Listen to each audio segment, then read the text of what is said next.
تاریخ کے سنہرے اوقات ان کی بے مثال قربانی سے بھرپور ہے اور ہندوستان کی سرزمین ان کے خون سے اب تک لالکسار بنی ہوئی ہے۔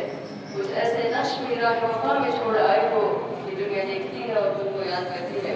ہندوستان میں جنگ آزادی کی تحریک اور اس کے بانی ہونے کا شرف حضرت شاہ ولی اللہ محدث دہلوی رحمہ اللہ کو حاصل ہے، جنہوں نے ایک طرف ناقابل فراموش دینی خدمات انجام دی تو دوسری طرف سیاسی میدان میں انگریز اور مرہٹوں کے تغلب و تسلط سے ملک کو نکالنے کے لیے بہت زیادہ کوششیں کی۔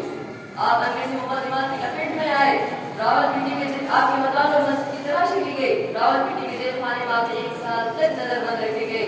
آپ پہ جبر کیا جاتا تھا کہ وہ ارکان کے نام ظاہر کر دیں جو آزادی کی اس باغیانہ تحریک میں شامل تھے، مگر آپ استقلال کا پہاڑ بڑھے رہے۔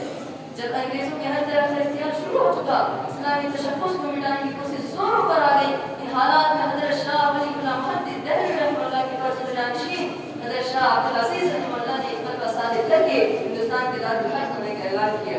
حضرت شاہ عبدالعزیز رحمہ اللہ کے فتویٰ کے اثرات آگے ہونے شروع ہو گئے۔ علماء و عوام میں انگریز کے خلاف غم و غصہ پروان چڑھنے لگا اور ان کے خلاف کوششوں کا باضابطہ آغاز ہوا، اور انہی کی منظم قیادت اور معتقدین میں سے وہ علماء پیدا ہوئے جنہوں نے انگریزوں کی اینٹ سے اینٹ بجا دی اور ہندوستان آزادی سے شرفیاب ہوا۔ ڈر نہ سکتے تھے اگر جنگ میں اڑ جاتے تھے، ڈر نہ سکتے تھے اگر جنگ میں اڑ جاتے تھے، اور شیروں کے بھی میدان سے اکھڑ جاتے۔ سب سے پہلی اسلامی تحریک تھی جسے شاہ اسماعیل شہید اور سید احمد شہید رحمہ اللہ نے برپا کیا تھا۔ یہ تحریک خاص کر انگریزی حکومت کا خاتمہ کرنے اور ہندوستان میں خلافت عالمی حج نبوہ برپا کرنے کے لیے پیدا ہوئی تھی۔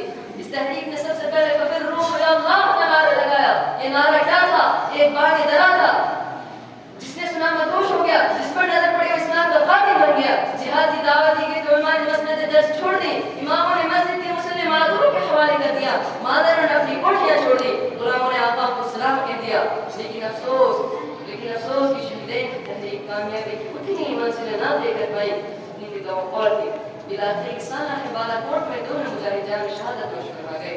تاریخ گواہ ہے، حادثہ بالا کوٹ کے بعد جب پورے ملک پر اداسی چھا گئی، جماعتیں تتر بتر ہو گئی، اچھے کے قدم لڑکھڑا اٹھے، قریب تھا کہ جہاد کا سارا کام درہم برہم ہو جاتا، لیکن عظیم آباد پٹنہ محلہ صادق پور کے ایک فرد نے گرتا ہوا عالم جہاد بردہ حیات اپنے سینے سے لگا رکھا اور اپنے فضا رسیدہ چمن کے اپنے خون جگر سے اس انداز سے آگے لکھی کہ اسلامی ہند کی پوری تاریخ کی مثالیں پیش کرنے سے قاصر ہے۔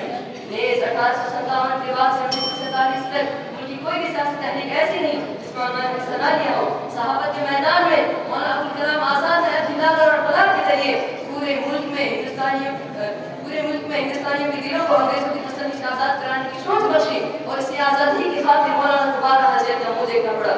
غرض یہ کہ اس ملک کو آزاد کرانے میں انہوں نے اپنی زندگی وقف کر دی۔